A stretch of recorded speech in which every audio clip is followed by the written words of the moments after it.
equipe com 15 anos, em 78. Daí, com 16 anos, tinha um festival.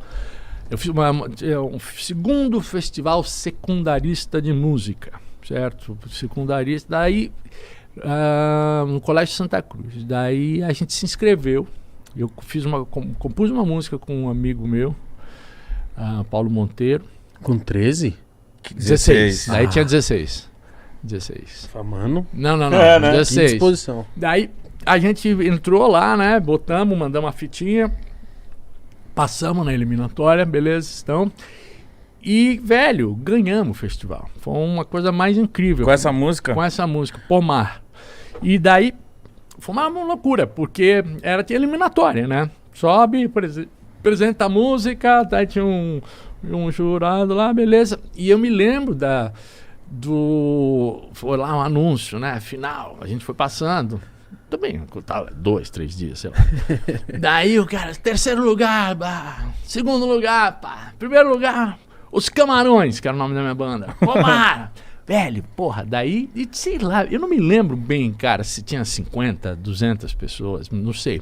Só sei que a gente subiu no palco e as pessoas cantavam a música, saca? Então foi, assim, muito impactante, assim, muito emocionante. Com 16 anos, ganhar um festival que era o primeiro em dinheiro. Com aquela grana a gente comprou 2 amplificadores que os Titãs usavam no começo da carreira. Caralho. 2 Giannines, os baguinhos, enfim. E aí a gente pegou até uma moral, né? Assim, a banda fazia show em circuito escolar, tocamos em um barzinho, assim, daí tinha que tocar repertório, tirar coisa e tudo mais. Mas daí teve uma treta ali com a banda, ela se desfez. E os Titãs veio um pouco depois. Mas aí você seguiu sozinho ali, tipo, acabou a banda, mas você falou, mano, é isso que eu quero. É isso que eu quero, mais ou menos. Assim, cara, é muito diferente o ambiente, quer dizer, como dizer assim... Nos anos 80, daí já estamos falando de anos 80, não dá para se comparar com o mercado musical hoje. Como é que, hoje é muito mais fácil. Naquela época não tinha muito essa, tinha um pouco de... Achava que tinha que fazer faculdade, se formar. E por outro lado eu gostava de rock, de música popular brasileira. Então não tinha faculdade para isso, saca? Não tinha. Eu não ia fazer regência na USP. Não era muito. Eu nunca soube ler partitura. Eu não tenho educação formal. Eu tenho educação, sei tocar de ouvido. Obviamente estudei pra caralho, toquei muito, tive professores e tudo mais. Então, assim, eu tinha um desejo, mas eu não tinha muito um caminho, assim. Como é que você vira músico, saca? Assim, nossa, verdade, banda. Né? Naquela época, né? Velho. Daí tinha tido essa banda, né, do colegial. Nessa escola, no colégio equipe, eu conheci vários dos membros dos Titãs que estudavam comigo. Eu sempre fui mais novo da banda, né? Sempre fui. Eu sou o mais novo da banda, ninguém mudou de idade. Dessa banda eu era o mais novo. Então tinha o Branco Marcelo acima de mim, Paulo e Arnaldo já não estudavam mais, estavam no cursinho, enfim. Daí todo mundo tocava violão, lá tinha uma coisa muito incrível no equipe, velho, porque o Serginho Groisman, que hoje apresentou Altas Horas, ele tinha um centro cultural, ele dirigia o centro cultural da equipe, onde tinha uns shows incríveis, cara. Todo fim de semana tinha shows na quadra. Cara, show que a gente viu Clementina, Cartola, Luiz Melodia, Caetano, Gil, Alceu, João Bosco, cara, todo mundo. Então era assim.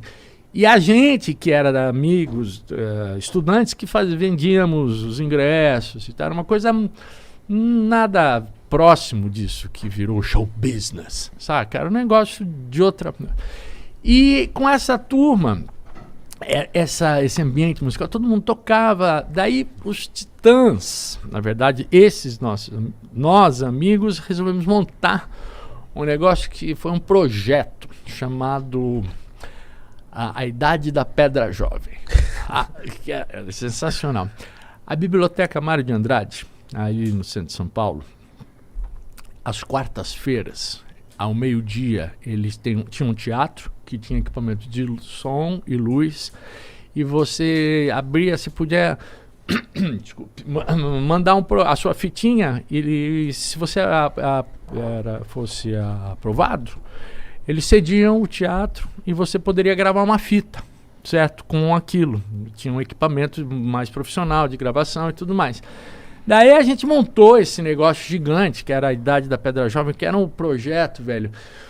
Projeto não, era uma saga. Tinha um personagem, é meio parecido com... Era um personagem chamado Johnny Crystal, que era um cara que jogava pinball.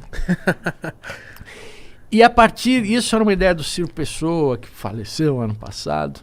E... Enfim, tinha um monte de músicos, e no meio dessa longa história desse projeto tinha uma parte que os que não eram músicos exatamente profissionais, né, ou que tocavam bem, eram os Titãs do Iê-Iê. E nesse período eu fui baterista no primeiro show dos Titãs. E a gente terminou o projeto, gravamos, fomos ver a fita, falou, pô, tudo uma merda, mas o negócio dos Titãs é legal. Daí a gente ficou esse núcleo, começamos a ensaiar. E você ainda é baterista? Não, porque daí na hora que a gente sacou que a coisa queríamos, enfim, seguir adiante, eu falei, não dá, eu sou muito ruim. Cara, não tinha batera. Pra você ter uma ideia, eu ensaiava com caixa de papelão. Mano! Não tinha.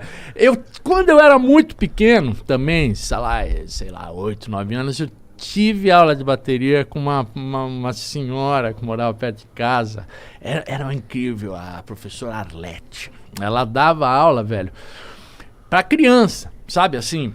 E era um sistema muito lúdico e muito interessante, mas era educação formal. Você sabia as notas, partitura e tudo mais. E lá tinha uma salinha, assim, no fundo da casa dela, que tinha um monte de instrumento. E daí, criança, né? Curioso. Coisa com ritmo e tal. Quero bateria. Aprendi bateria. Então, eu achava que eu tinha alguma noção de tocar, mas na hora que a gente, voltando aos Titãs, daí... vamos fazer um negócio sério, montar uma banda, ensaio e tudo mais. Falei, então tá, vamos chamar outro baterista. Aí coincidiu, eu tava fazendo, enfim, como eu não ia ser músico, não fazer faculdade de música, eu resolvi prestar pra matemática. Nossa. Mas você tinha uma predisposição? Não, velho, olha só. Meu Deus. Olha a cagada, bicho. Porque... Eu, justamente, tava nessa. Vai fazer vestibular, vai fazer o quê, meu? Caralho, vai fazer o quê? Não sou... Vou virar um arquiteto, um doutor. E daí eu falei, puta, tava um dia em Ubatuba, eu tinha uma casa lá no Lázaro, tinha fumado um beck, assim, voltando na praia. Daí eu olhei o mar, assim, cara. Daí eu tive uma viagem, assim, que eu olhei e falei, porra, como é que será? Deve ter uma equação matemática que explique o movimento das ondas, né? E que deve ter mesmo. Deve ter. Mas não na matemática, na física. Né? Daí eu olhei e falei, velho, vou fazer matemática. Porque eu era mau aluno em matemática. Boa. E daí eu falei... Vou me provar. Não, vou aprender matemática. Sou um cara muito sem noção. Achar que vai aprender matemática na faculdade. Na faculdade ainda. Não é sem noção. Brisado. Extremamente brisado. Aí, brisado. Ventos, né, vaporosos, quentes, que brisa, tropicais. Hein? Velho, e pra você ter uma ideia da brisa, eu terminei o colegial no 1980. Daí... fui fazer o FUVEST, né, pra USP e tal. Passei primeira fase, puta, nota boa e tal. Segunda fase são provas, né, e só que como eu tava fazendo exatas, eu tinha que tinha uma nota mínima em matemática. Daí beleza, fiz as provas todas, aí fui... Pedi as notas. Fui lá no dia, saiu com a convocação, não, a lista, né? Lista de aprovação, tal. Fui, cara, no curso. Não tinha cursinho, imagina. Fui lá em algum lugar ver. Porra, foda. Aquilo lá não tinha internet, porra nenhuma. Era. Tinha que olhar. Letra J, José. Porra, não tinha o meu nome. Não passei. certo? Eu fiquei chocado, porque eu tinha a sensação que eu tinha ido muito bem no vestibular, pedi as notas. Eu podia pedir as notas, mandei carta, daí chega no correio a carta, abri, porra, eu não passei porque eu não tirei a nota mínima em matemática. Eu tinha tirado 10 em redação, 9 em, não sei o que, em português e tudo mais, enfim.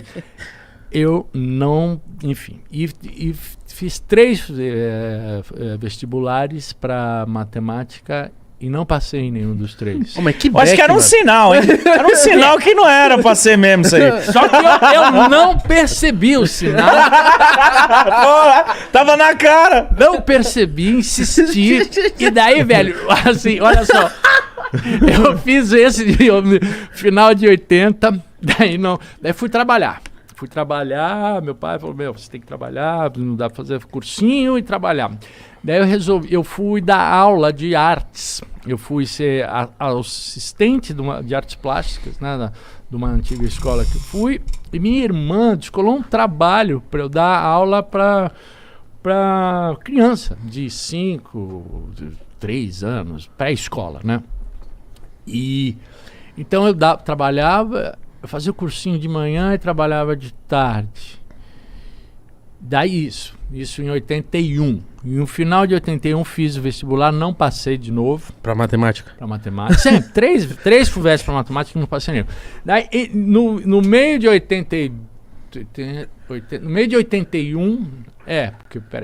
meio de 82 eu fui fazer, daí pintou para fazer vestibular na Federal de São Carlos. Daí eu fiz e passei. Daí eu fui estudar em São Carlos.